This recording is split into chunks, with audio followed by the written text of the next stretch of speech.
All right, we're going to go ahead and look at number 32 and 33. It says use the half angle identities to find the exact values of each. So I have the sine and cosine half angle identities there.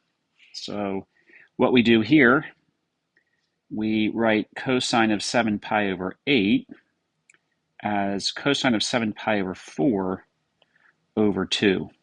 So a 2 always goes here. Half of this denominator always goes there. And so when we write that, which I'm going to write it again because I just wrote on that thing, so 7 pi over 4 over 2, we now can use our sum or difference our half angle identity, which I'm just writing from above here. And so 1 plus cosine of 7 pi over 4. Now, we have a plus or minus here. That goes, we have to decide which it should be. 7 pi over 8 is almost pi, right? So here's pi, 7 pi over 8, that's in the second quadrant, and cosine is negative in the second quadrant. So our answer is going to be negative. And then we have 1/2 times 1 plus cosine of 7 pi over 4. 7 pi over 4 is in the fourth quadrant, and cosine is positive in the fourth quadrant. So this is plus the square root of 2 over 2. And now it's just a matter of simplifying.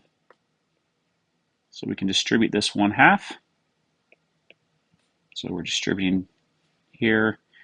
So plus root 2 over 4. And of course we get a common denominator here. And so we have negative 2 plus root 2 over 4. And we can do the square root of the top over the square root of the bottom. And the square root of 4 is just 2. So there is our answer. All right, next one, number 33, we want to find the tangent of pi over 12. Well, we don't have a half angle identity for pi over 12, or sorry, for tangent. So we have to realize that tangent is sine of pi over 12 over cosine of pi over 12. So we're going to find those two things individually. This might take a little more space, so we'll come over here. So let's do sine of pi over 12, which is going to be sine of pi over 6 over 12 over 2. And we can use our identity, which is above here. So this is plus or minus. Now pi over 12 is in the first quadrant. Everything's positive in the first quadrant, so it's just going to be positive. So we usually put plus or minus, but we know it's going to be positive. The square root of 1/2 times 1 minus cosine of pi over 6. And very similarly, we can think of cosine of pi over 12 as cosine of pi over 6 over 2, which again we would put plus or minus, but since it's in the first quadrant, we know it's plus. And this is 1/2 1 plus cosine of pi over 6. So in this case, it's going to be pretty easy. The only difference between these two is the sign in the middle. So really, we can just simplify the left one here, sine of pi over 6 over 2. And then the right will be the same except the sign. So we've got distributing this half. Well, actually, let's not do that yet.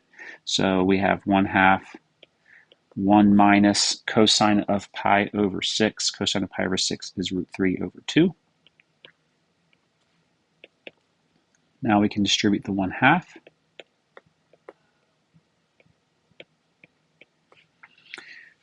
Multiplying by 2 over 2 here, we have square root of 2 minus root 3 over 4. And of course, we can do the square root of the top over the square root of the bottom, which is 2. And again, as mentioned earlier, cosine is going to be really the same answer as that, except we're going to have a plus sign in the middle. So that'll save us some time. So 2 plus root 3 all over 2. And then tangent of pi over 12 is going to equal sine of pi over 12 over the cosine of pi over 12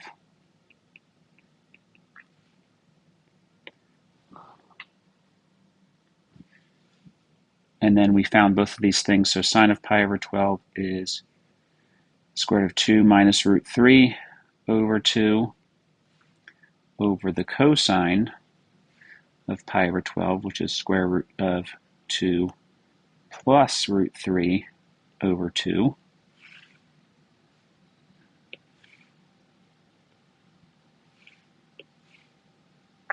And then we can think dividing is the same as multiplying by the reciprocal, or we know that the 2's can cancel because they're both in the denominator. And actually, I'm going to just let you leave it in this form. I know it's not proper form